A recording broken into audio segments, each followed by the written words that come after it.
Giving your RV a little bit of love now can save you a whole lot of heartache in the future. So today, I'm going to give you the tips and tricks to help keep your absorption style RV fridge running. Your girl loves to eat, so I am all about keeping food as cool as possible until the moment it's time for it to hit the grill. My name is Emily, and I am a mobile certified RV repair tech based in Las Vegas, and I love giving you the RV tips and tricks that most techs aren't going to tell you. So keep watching to learn the inside scoop. The last tip is a little controversial. And along the way, I'm going to give you some bonus tips to help you keep your fridge running more efficiently, especially when you're in higher temperatures like here in Vegas. Starting with tip number 1, clean your fridge. To do this, you're actually going to start outside. You're going to find your lower access panel for your fridge. It's going to be located somewhere roughly behind where the fridge is inside. If you have a Dometic, it'll be the access panel with a hose sticking out. If you have a Norcold, don't worry, you're not missing out. That hose is just hiding inside. To get into this panel, you are going to need a flathead screwdriver to rotate these 2 clips.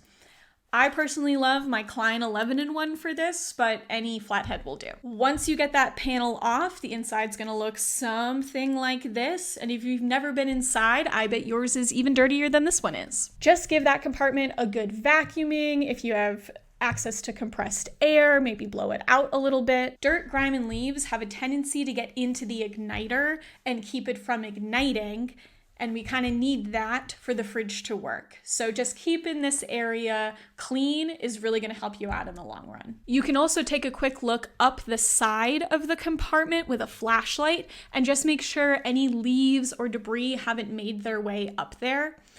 Airflow is crucial to cooling when it comes to fridges, especially because we are using heat to make cold. I've got a whole video either coming out already or coming soon, link here maybe, that's going to give you the overview of how that magic happened. But trust me, there's heat involved and we want to get that heat up and away. So we want nothing blocking the airflow there. I would personally open up this compartment 2 times a year, just give it a good clean out and you should be good to go. Bonus tip, while you're in this compartment, just take a quick look to the left and you should see a just regular Edison style plug. Fun fact, your fridge is one of, I think, the only appliances in your RV that is plugged in as opposed to hardwired into the rig. And that plug can work itself loose as you're driving down the road, especially if it's an older fridge. So just while you're in there, just give that plug a little push in, make sure it's in there all the way, and that can really help stave off some future problems. Bonus tip, if you have a newer AC that throws error codes, if on the screen it ever blinks at you, no AC, like literally NO, flash, flash, AC, flash, flash, the first thing you should check is that plug. Now we're gonna go back into the rig and look at actually cleaning the inside of the fridge. Like your fridge at home, if we have a spill or a mishap, we really wanna make sure we're cleaning that up. We can't get absorption style fridges as cold, as efficiently as residential style fridges that you might have in your sticks and bricks. So we want to be a little more on top of it with spills and mishaps that we have inside of our fridge. They're going to turn to mold and sticky and gross a little quicker than they will in our house fridge. And now, if you've never looked at the seals on the inside of your fridge, now might be a good time. These rubber seals are what help keep the cold air inside of our fridge, and anytime cold air is leaking out, we are losing efficiency. So when you go to clean your fridge out, maybe after a long trip, just go ahead and just give those seals a once over. If you need to, you can clean them with just some soap and water or some Windex. The one thing we want to stay away from are any petroleum-based cleaners. They are actually going to deteriorate the rubber and kill your seals faster. So just look at your cleaner and see if you see petroleum or mineral spirits as one of the ingredients. And if so, you don't want that going near any of the rubber products in your entire RV, like not on the roof, not on your seals. maybe just sort of kick that one to the curb when it comes to your rig. Petroleum-based products are really good at cleaning, but they're also really good at deteriorating things that we want to stay put. So step number 2, we're actually going to inspect that hose that I talked about earlier in step 1. That hose is for draining excess water, condensation out of your fridge and into the outside world. Again, with Dometics, that hose hangs out of the RV and drains off the side of your rig.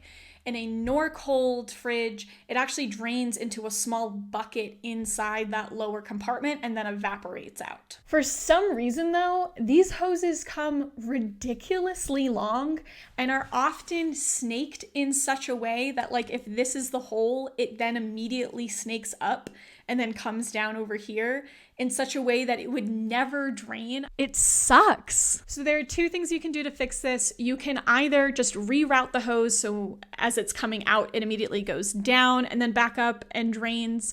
Basically, you're making a P-trap like what's under your sink. Or you can do what my family did and just cut the hose a little shorter. I know it feels really scary, but honestly, you don't need all that hose. If you do cut your hose, just remember to take that cap that's on the end off of the piece that you just cut off and put it onto our newly shortened hose. That cap is the reason that you don't need a P-trap. It actually creates a moisture barrier right behind it that prevents the cold air from getting out and the warm air from getting in. Pro tip, keep an eye on that cap though. It is incredibly useful, and so it has a tendency to grow legs and walk away at some RV parks.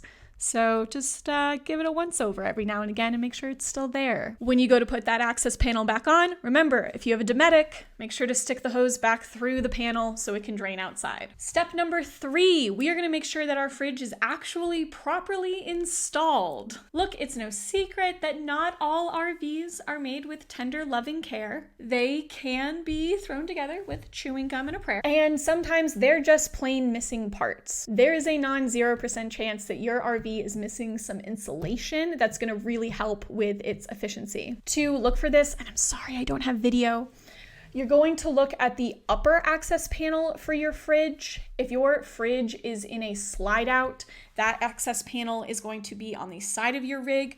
If your fridge is not in a slide out, that access will be on the roof.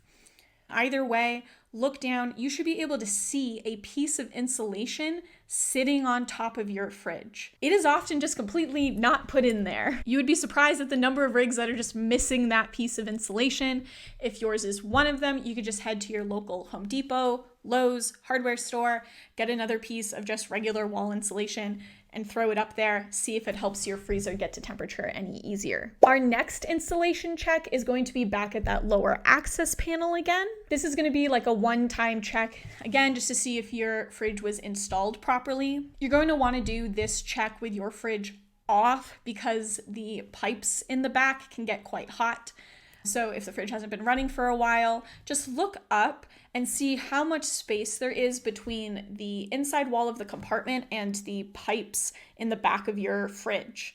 That distance should be about 2 inches. That 2 inches allows there to be enough room for air to flow. Remember, that's very important along the back of the AC, but doesn't leave so much air that it can just sort of hang out and around and not get pushed out. If you have a lot more space than 2 inches, like 5, 6 inches, who knows more? You might want to look at gluing a piece of sheet foam insulation to the inside wall of that compartment to try to eat up some of that space. If it is a really big amount of space you want to take up, you might look at making what's called a baffle box, just like a cute little box out of some Luan, just to, again, take up space so air can't get trapped back there. To do this, you are going to have to disconnect your fridge from gas, pull it out. That is a 2-person job. I don't care how strong you are. It takes 2 people to pull out a fridge. This really is a if it ain't broke, don't fix it moment. My parents have more than 2 inches between their fridge and their wall, but for an absorption style fridge, their fridge is working fantastically, so we're not going to mess with it. But no, this is an option. If you're really fighting with your fridge, that's something you're going to want to look at. Capiche? Some other things you can look at to help your fridge, especially if you're heading to a warmer climate, you can look at getting a small battery-operated fan to put inside of your fridge to just help circulate air around. You can also look at installing additional fans to the outside of the fridge. You may not know it, but there's small, they almost look like computer fans sitting at the top of your fridge in the back. And that helps with that airflow. It helps pull air across the back. And if you're heading to a warmer climate, you might want to put another fan in there. That is something that a tech can do for you. That is a little more involved than what most RV owners are going to do on their own, unless you are really handy and know electrical work. But just know that is an option for you if you're struggling to keep your fridge cold. Step number 4, we are going to keep our fridge level. I bet you thought your leveling system was just for your comfort, but no, it is actually there to help your fridge as well. You want your fridge to be level while it is operating for 2 reasons. First of all, the refrigerant going along the cooling system in the back of your fridge is made up of 4 ingredients. My fridge instructor is going to be so proud that I got this. Hydrogen, sodium chromate, water, and ammonia. The sodium chromate in there is a rust inhibitor to prevent the water from rusting through the pipes. The sodium chromate works its way through the system by gravity. It just sort of zigzags its way along these pipes. But if your fridge isn't level, the sodium chromate can't work its way down. Instead, it can actually crystallize and create blockages in your pipes. So now not only are you not getting the rust inhibitor where it needs to be, but you're also blocking the ammonia from being able to get through the system. And the ammonia is what actually does the cooling. So you're getting less cooling and less rust protection. All around, bad idea. The second reason you want to keep your fridge level is when you're running it on propane. You see, when you're running your fridge on propane, there's actually a small flame inside of this tube. When your fridge is level, that flame is going to be able to go straight up and heat that tube evenly the way it was designed to. But if your fridge isn't level, that flame is now hanging off to the side and heating parts of the tube that weren't designed to be heated like that. And that puts an undue strain on the welds that hold your cooling system together. This can damage your welds prematurely and cause a leak. The cooling system in your fridge is a sealed system. Once that thing leaks, you have to replace it. There's no fix for it. You're looking at a new cooling unit or a new fridge at that point, and that is pricey, my friends. And that also leads to my final easy fridge maintenance tip. Tip number 5.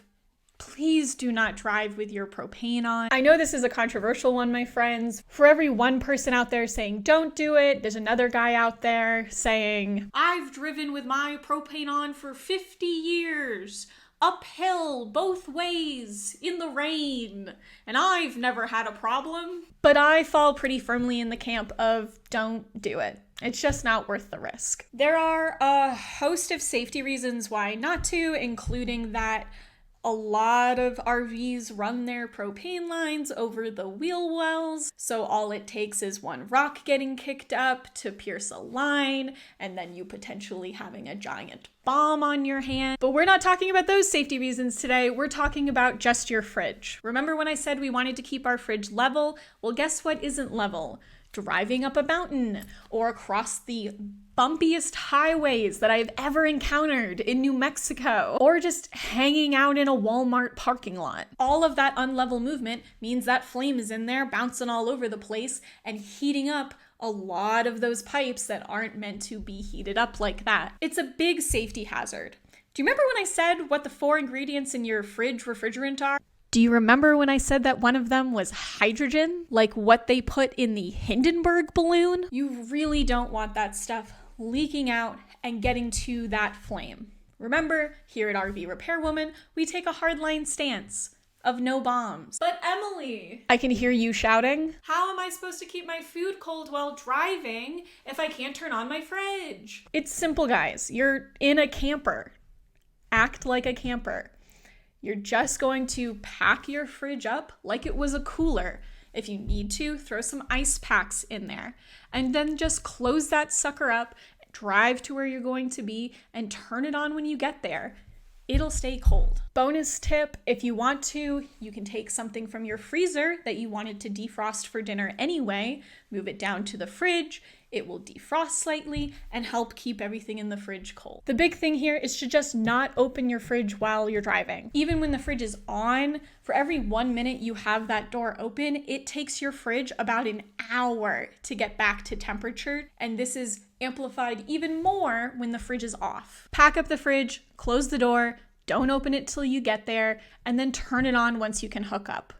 Your food will be fine. You got this. RV fridges cost well over $1,000 a piece.